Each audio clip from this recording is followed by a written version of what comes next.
Good morning, Guardians. It is Ebontis here. We are at it again. It is July 11th, which happens to be my birthday, so hope you guys are having a good one out there. I know I'm going to have a pretty good one today.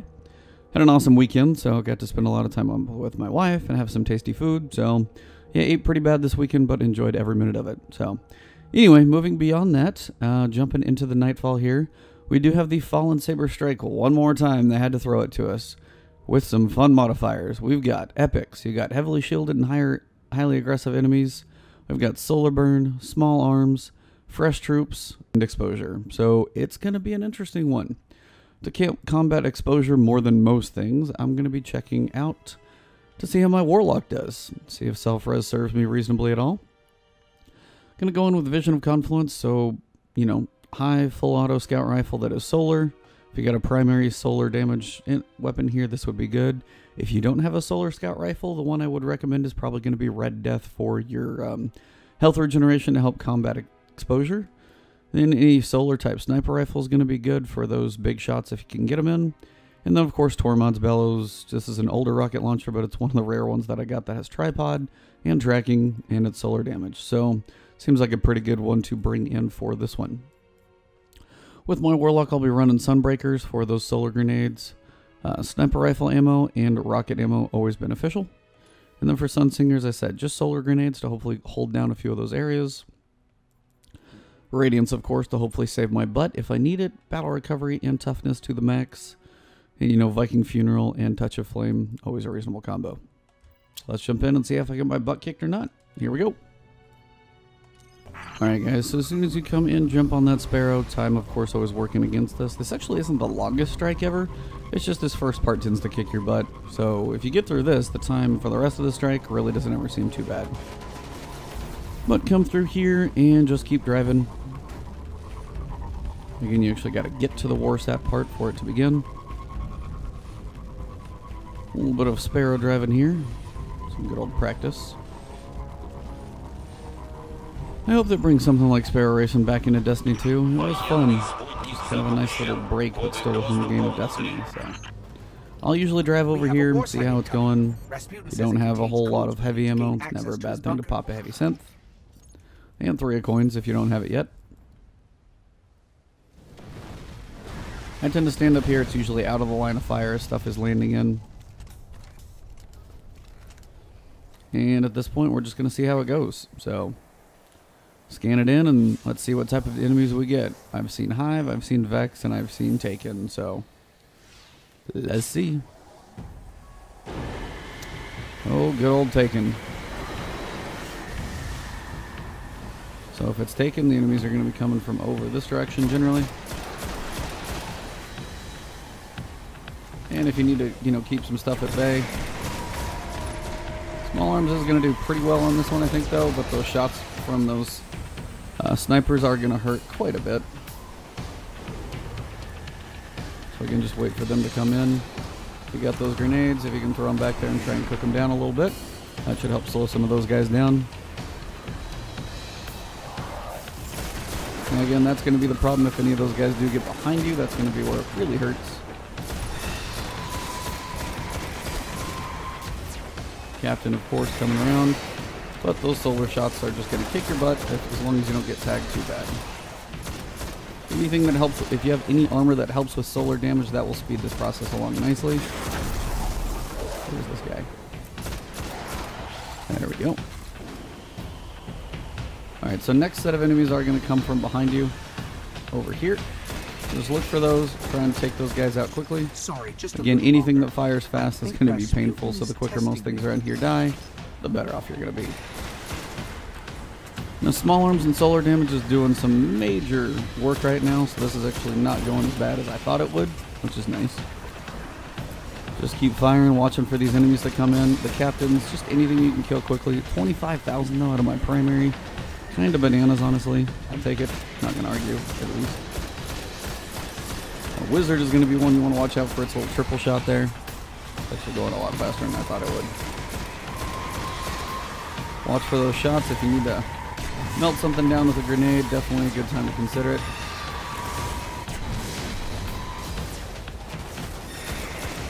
You'll have a couple captains that come in here, but again, if they jump in your grenade, they're going to be taking some quick damage here. The grenade alone saving my butt. I could probably punch him and nearly kill him that way, but I'm going to have some guys coming in here just to make this a kind of a for sure motion here. Fire that rocket, get him taken out.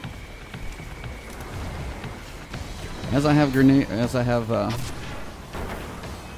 plenty of rockets going to town back there.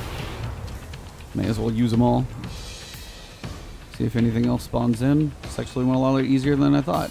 If you got a primary scout, if you got a primary solar weapon, you should be in reasonable shape.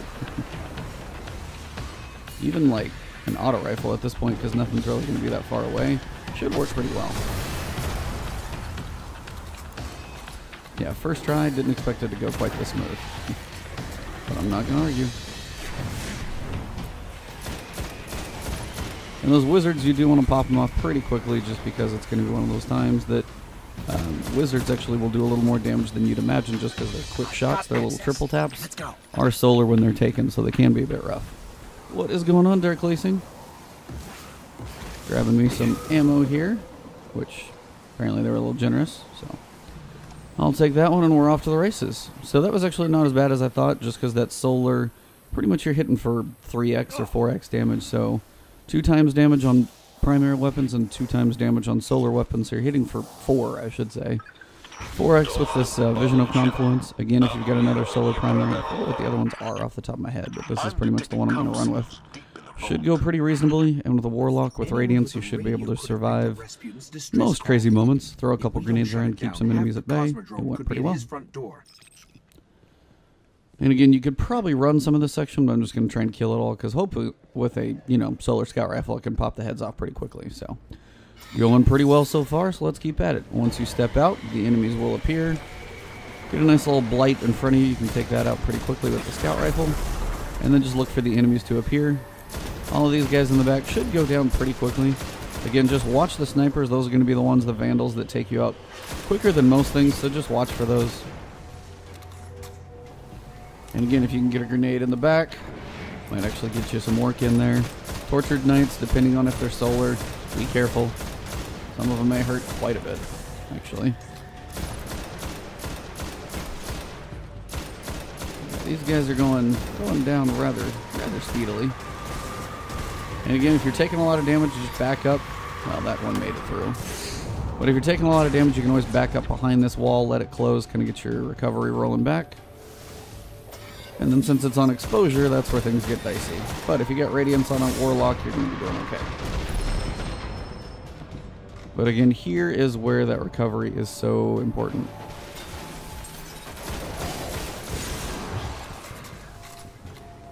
See what other enemies are floating around back here. The vent is exposed, so I think I got everything taken out. Always remember you can shoot those as well. Nope, moving right along. I don't know if this grenade's going to work to get down in there, but see if I can throw it a little lower. That did actually work. I'm burning myself down, which isn't helping. I have a couple enemies pop out over here. Make sure and take them out. That sounds like it hurt. Sorry. There we go. I'm trying to think. The enemies that you're going to want to watch out for in the last part are probably going to be the little turret guys, and this first wave is solar. So, holy crap, thank you, Dark Leasing, for the subscription, man. I appreciate that very, very much. For any of you guys watching out there on the world of YouTube, just had another subscription on my Twitch channel, so thank you, Dirk. Much appreciated. Like, crazy appreciated. You're my 3rd one, so thank you very much. Just kind of weave your way up here. Doesn't have to be anything too crazy. As these things go back and forth, pretty much what I like to do is wait for the one to appear right next to me and then just start floating down behind it.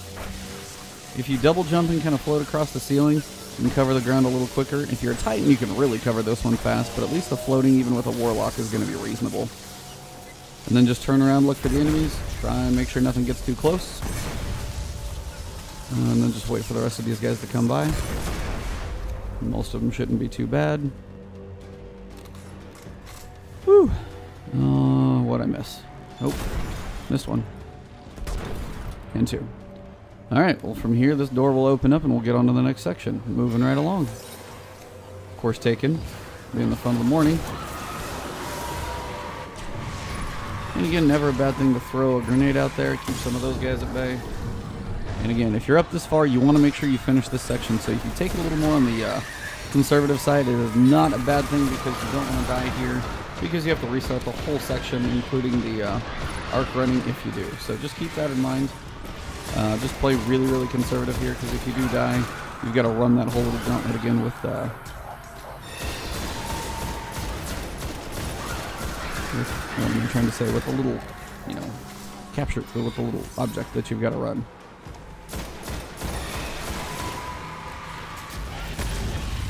Sometimes that'll help to get some shield back there. That'll keep anything walking up here at bay. I've got to find that captain more than anything. Yeah, those guys are just going to keep coming. Where'd you go, Captain?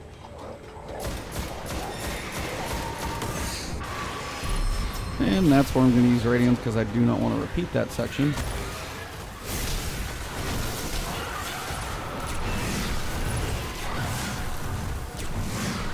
I know there's stuff at the end of this, so I'm going to try and get a grenade back there if I can. That lizard is going to hurt otherwise. I'm trying to get all these guys down if I can. All these little side annoyances. The wizard in the back is the one I do want to take out, so if you got solar burn rockets, just finish them off properly. There we go. That should be everything. Doing pretty good. Didn't want to use my radiance there if I could help it, but I'm already halfway back, so you may as well just survive and make it through.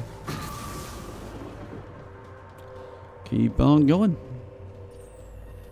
Again, your primary is going to be your main focus of your damage, just because it hits like a truck. I mean, rockets obviously do damage, but they're not going to do the damage that they normally do. The solar will help counter some of the, you know, 3/4 damage from small arms, but again, you won't get all the full damage from your heavy rockets, and you can just do a ton of damage over here with this thing. So, just keep that in mind. And again, trying to cook this guy down seems to be fairly effective. So he's down. See if they feel like dropping any ammo for you. You can run through here and check. If you don't get any ammo, no big deal. So about 10 minutes or so, maybe 11. That was a little slow on the start to get to the boss room. Sounds about normal, and then from here you should be able to get through the first section, as long as you don't get tagged with that sniper rifle. Now if you do, you're probably going to get wiped, because it's probably going to be a one-shot. Alright guys, so when you jump down, the boss fight kicks off. So once you touch the ground, you're going to have a couple of servitors that come out. I've already got my super back anyway, which is fine.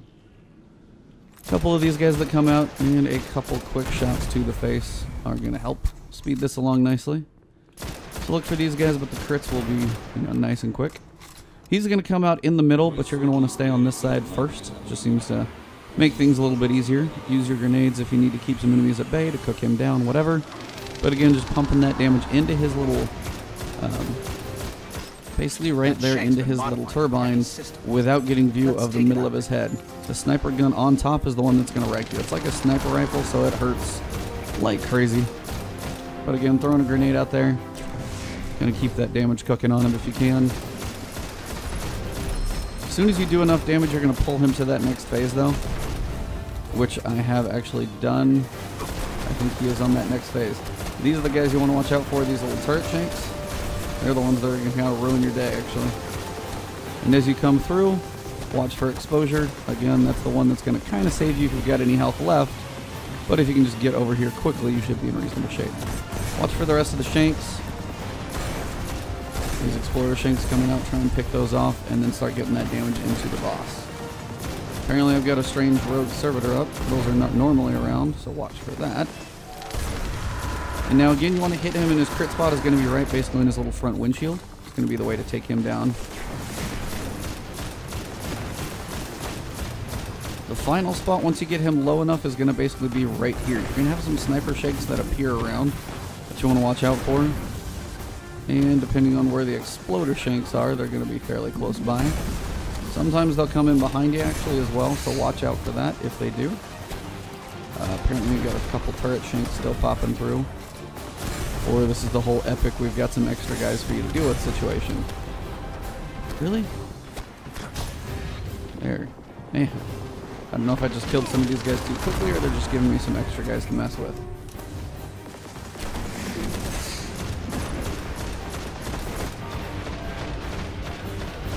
Now again here, this is that point where if you can come down here and then crouch, watch for those sniper shanks. I'm just trying to finish him off pretty quick. He's almost dead too. And done. Well, Vision of Confluence definitely for the win on that one. Win a lot quicker than I thought it would. So I will take it with little argument. Got my skeleton key, picking up heavy ammo. Nothing from this breach, not even the debris. And I don't think I'm going to open the box. Well, granted, I may as well. What am I going to do with my skeleton keys in Destiny 2? Not a lot. May as well use it. That went to my postmaster. But yeah, if you got Vision of Confluence, it'll go pretty quick. So it's not too bad of a strike with the burns, and it's taken. So the main ones to watch for are, of course, the wizards. You're going to have a couple other enemies that are going to be fun, but mostly the wizards.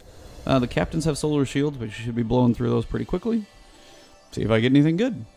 Happy birthday, me. Maybe. Well, I've seen worse. At least it's an exotic.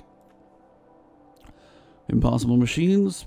Pretty reasonable roll. I mean, I think it could be higher, but it's probably in the mid, like, 90%. But yeah, that is the morning Nightfall for you guys. So thank you for tuning in. Hopefully you enjoyed. It was a quick video. Actually went fairly smooth. Should be able to try this on my other characters then. Of course, the Hunter's going to be a dicey one. But again, if you can do something like Golden Gun with Celestial Nighthawk, you can pump a whole lot of damage into things if you need it. So just keep that one in mind as well. The main piece on the Hunter is going to be exposure. But at least if you get to a checkpoint with exposure, you can get a fresh run of your shield on the next section. So it won't kick you back to orbit. So even with the Hunter, just get to another checkpoint, play it a little conservative if you need to, and get a fresh run of your health. But thank you guys for tuning in. Subscribe on YouTube and or Twitch now, which you guys can do that as well and support me there. So appreciate those of you that have, so thank you very much. But yeah, drop that comment and like on YouTube if you enjoyed the video. Follow me on Twitch, follow me on Twitter, and I will check with you guys soon. Have a good one.